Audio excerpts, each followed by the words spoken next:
Hey, happy Wins Wednesday. Just wanted to share a couple of things with you. We try to share something positive that's going on every Wednesday with our clients and our tribe and other things.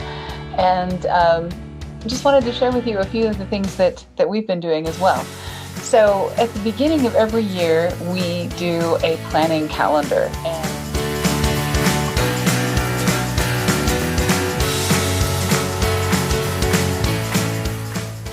this year, of course, in about March, everybody took their planning calendar, or the things that they had planned for the year, all of the trade shows, all of the campaigns and things like that they were working on, and threw them out the window.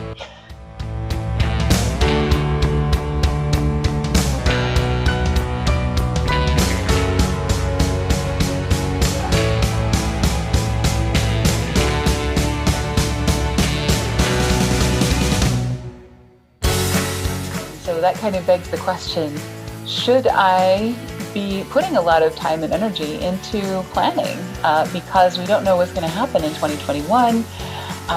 Maybe COVID's going to get better, maybe it's going to get worse, maybe there's going to be a catastrophe of some kind. Who knows, right? But that all being said, the process of planning is always good and it's always worthwhile, and you can always dig out those plans from 2020, take the best parts of them and use them in some other way. So right now we're working on our plans for 2021 with our clients, and we're using a couple of things. One is a spreadsheet that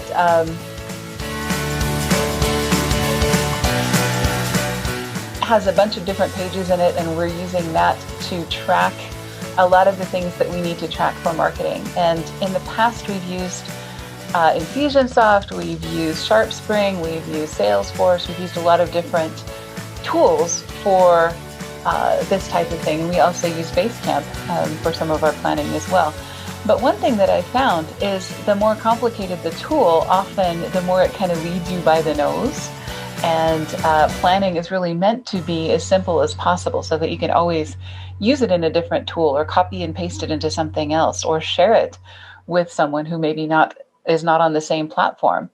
So that's why we use an Excel spreadsheet, and it's actually in a Google Sheet, and that's included in our planning workshop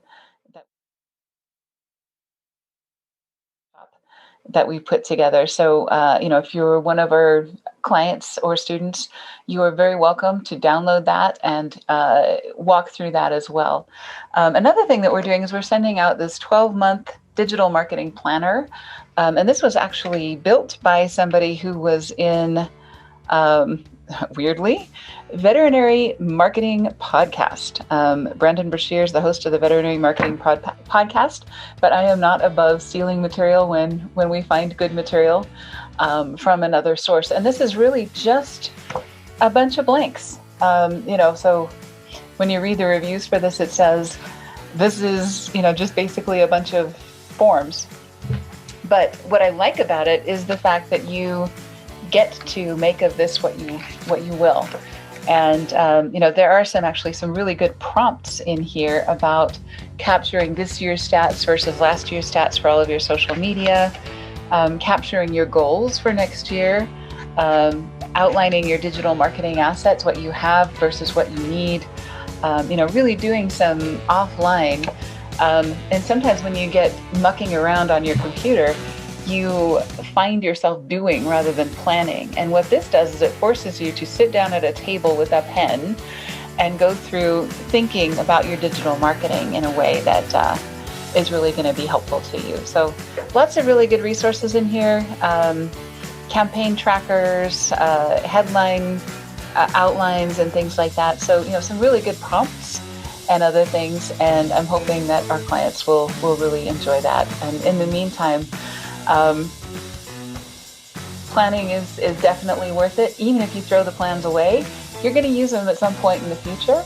And you're going to learn a lot from the planning process and from the collaboration on plans with your team and with your partners and other folks, things that you wouldn't otherwise be able to do. And there's so many things that we're going to do this year that we weren't able to do last year. And I'm really looking forward to a bright and organized 2021. I hope you are as well. I'd love to hear what your favorite planning tips are and what plans you have for 2021. Talk to you soon.